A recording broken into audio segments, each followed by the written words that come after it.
Here we have an HTML table with some data. Notably, I am missing a download link for a CSV file. Let's see if we can scrape this data instead.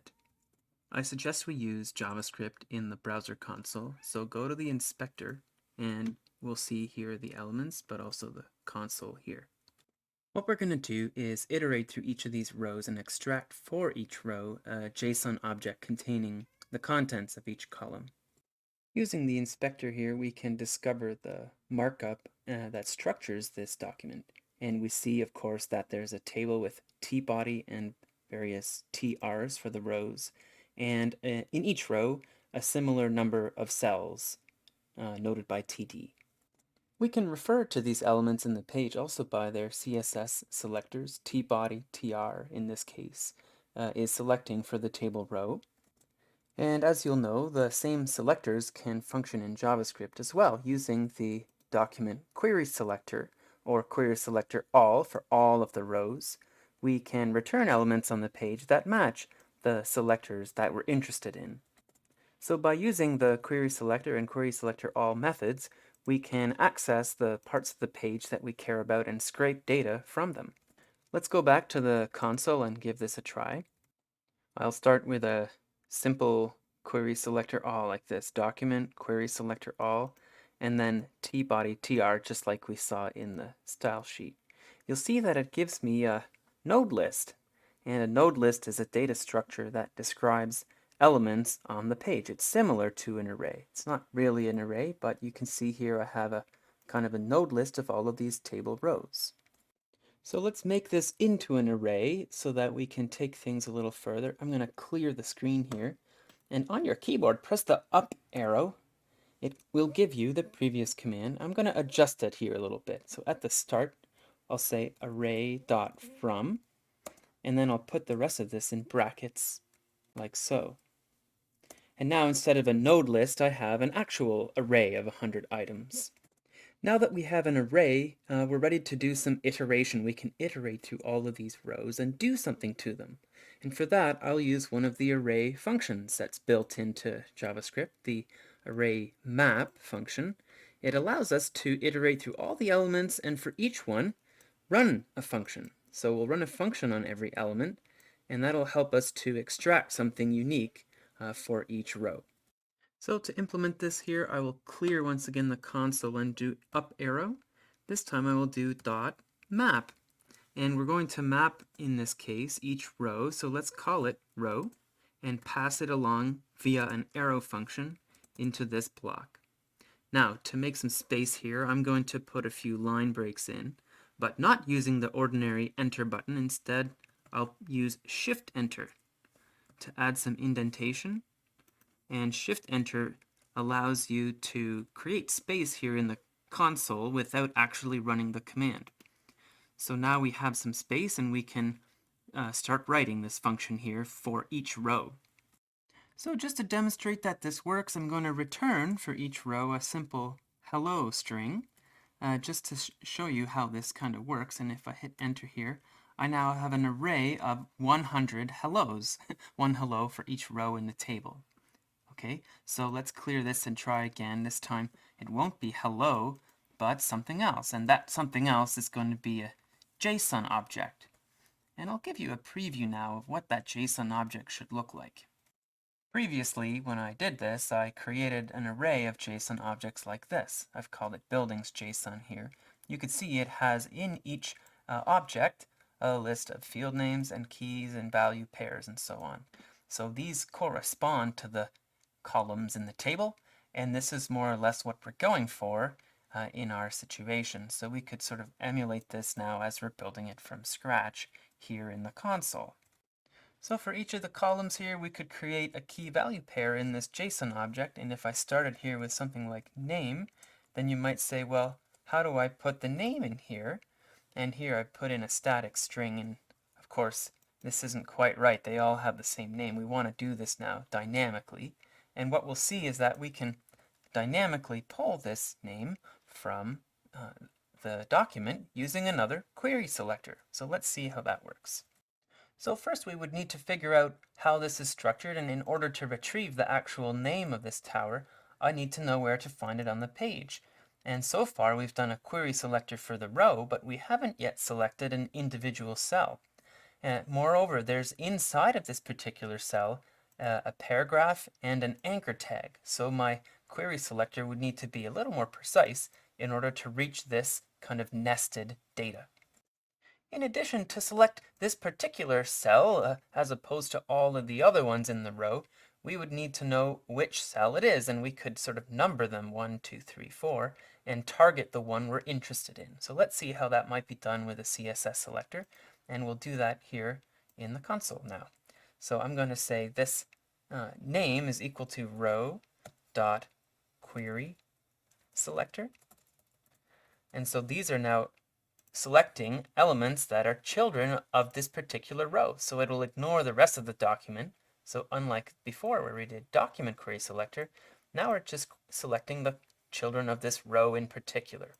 And so within that row, as we saw, there might be a cell with inside of it a paragraph and an A tag. So that again reflects the structure we see here. A cell with inside of it a paragraph and an A tag. But now we need to be a little more precise, so we're going to say here as well, using a little bit of help from the documentation, the second column is the one we want, and therefore also the second table cell, right? Let's use a bit of CSS here to figure this out, and it turns out there's a property in CSS, or rather a pseudo class, and it's called nth child. So of all of the cells in a given row, we want, in this case, the second one, but we could have really the nth child, so we could specify thereby a number of the column that we want. And let's try this out here to see how it works. So of all the cells in this row, I want the nth cell. In this case, I'll pass along 2 because it's in the second column, the second cell in this row. Let's give that a try. But first, I want to make one change here. At the end, I'll say .inner HTML. After all, the thing I want is the text inside of that A tag, or rather the inner HTML is what I'm interested in. Let's see what this looks like when we run it. And now inside of our array, each object has a unique name, and it has pulled from the table. So already we have an interesting data structure, and this can be copied into a JSON file. So if I copy this now and open it in Notepad, let's paste this into Notepad, and you'll see that already we have the workings of a clear data structure that we might be able to use in Tableau. But first, we're going to add a couple more fields to it. So the next column is called city, and it's similar to the name of the tower in that it's structured the same way, TD, P, and A. So we could use a similar selector for that one, and let's try that out. So I'll clear this out and hit up arrow once again, and let's add another field into our JSON object. So I'll add a new row here for the city, and this time, instead of the second column, I'm going to choose the third, and everything else remains as it is. Trying this out now, we can see that all of these objects now have both the name of the tower and the city where they're located. I think we can skip the status column since all of these buildings have a C for complete, and let's go to the completion date, which would be, I suppose, column 5 here. Let's see what that might look like.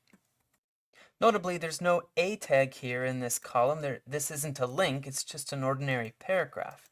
But what you do notice is that around this number, in this case 2012, there's some spaces around here that I may need to trim off. So let's see how that works. Back in the console, I've hit clear once again and up arrow, and now we're going to add here another row in our JSON object that's emerging, and we're going to call this completion with the correct spelling. And so this time it's column 5 as we noted, but we saw those spaces in there, and so I'm going to add to the end of this dot trim with brackets like so. This is a little function similar to the one you might find in Excel or elsewhere that removes extra white space. So let's see what that looks like now. Oh, I have an issue. And indeed, I moved a little too quickly. There is no A tag in this iteration of the table. And so this A tag that we previously had doesn't apply anymore. So let's do that a little differently. I'm going to remove that A tag. In this context, it's a paragraph tag only. So that should help out here. And now in this case, we see that yes, we have the dates for each one. We can improve this a little bit though. JavaScript is still interpreting this as a string, and maybe we should interpret this rather as a number or integer. It turns out JavaScript has a function just for this purpose. It's called parseInt, and given a string, it will return an integer that it has parsed out. So let's use parseInt to improve this result here. I'll clear this out again, and up arrow. This time I'm going to wrap the previous effort in a parseInt function like so. ParseInt, and then I'll close the bracket at the end. This time, in the result, we'll see that that number is color-coded blue without any quote marks. This is a little more precise in our data scraping. Our next challenge here is to tackle the height column, and it's a little bit intricate. Actually, I have two heights here in meters and in feet, and they're separated by a little slash. Some of these numbers also have commas in them, so they're not proper numbers that could easily be interpreted by JavaScript. And in addition, there are these units here as well to consider. And in fact, we could use the same mechanism as before. By using parseInt here, it would actually parse out the first available number in the string, and that would be fine. But if you also wanted the feet, you might have to be a bit more precise about it. So I'll show you that mechanism here. We're going to split this string using the slash here as the kind of separator. Let's see what that looks like. So clearing this out once more and hitting up arrow, let's build a mechanism for extracting out the heights from this column. So this will be similar enough to the previous row that we can start with a copy paste here, but let's assume first that we're only going to get the meters, the initial height here, and not the feet. We'll do the feet later. So for the height in meters, we'll select the cell that is, I think in this case, the 6th column, so nth child 6, and the paragraph inside of it. And sure, we could trim that as well. Do we want to parse it as an integer though? Maybe not. I want to be a little more nuanced about this, so I'm going to remove that from here and try something a little different. So instead of using a trim here, I'm going to use a split, and I'm going to suggest that we split the string at the slash mark within the middle of the string.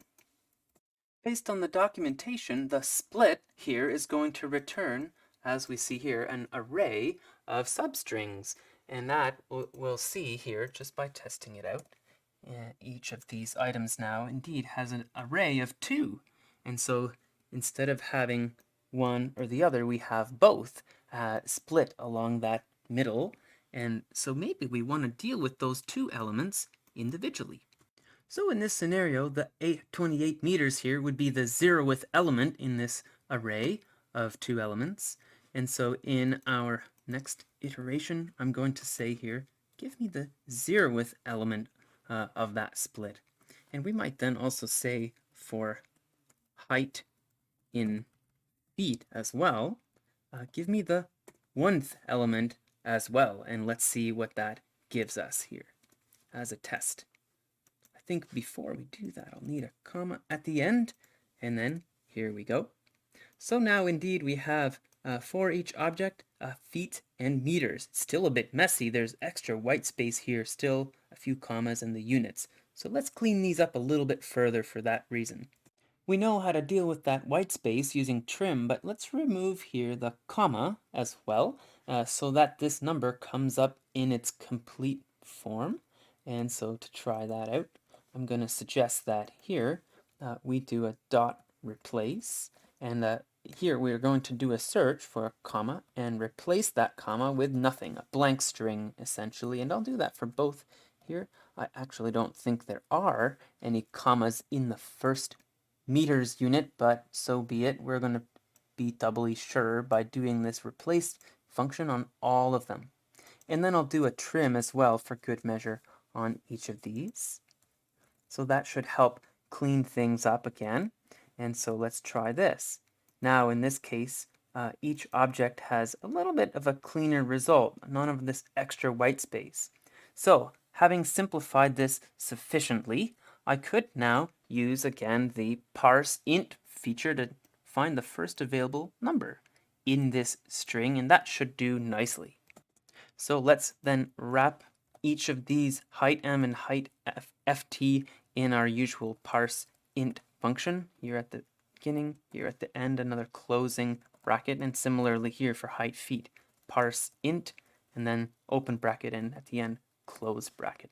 This time, the numbers should come through. So here for the first example, feet and meters have both been kind of teased out as integers.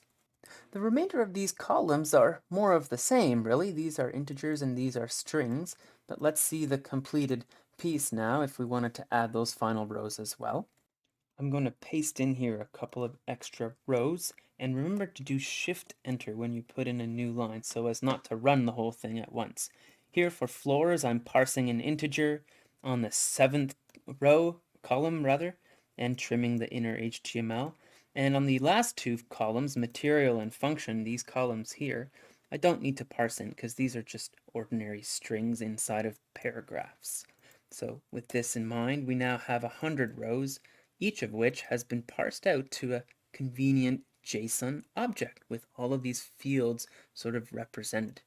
Now, if I wanted to save this out as JSON, I would simply now copy the object, or rather in this case the array, and I would replace my previous work here in Notepad with sort of the whole thing. So now I have an array of objects with a fulsome set of fields that have been scraped from an HTML table. So what has really happened here is that we've leveraged the structure of this document. It's a highly structured table, and therefore also JavaScript can access and query through these selectors that very structure in a predictable way. And within each row also we can use those same selectors to predictably query for elements wherever they are nested inside of A tags, paragraphs, or n number of columns that exist within the table. So let's save this JSON as tall buildings or something like this, tallbuildings.json, and then we'll test it out in Tableau as well. So here in Tableau, notably, JSON is one of the file formats that are supported, and if I then choose tall buildings that we've just generated with JavaScript, Tableau has no problem recognizing those fields and is happy to import them all, and in fact assigns to them also a meaningful data type. It recognizes these as numbers, as geography, the names of the cities. It recognizes the numbers as numbers, and it recognizes, of course, the strings as strings. So that sets us up well for building some charts using this scraped data, scraped in the browser simply via some basic query selectors in JavaScript. I hope it was useful and enjoy.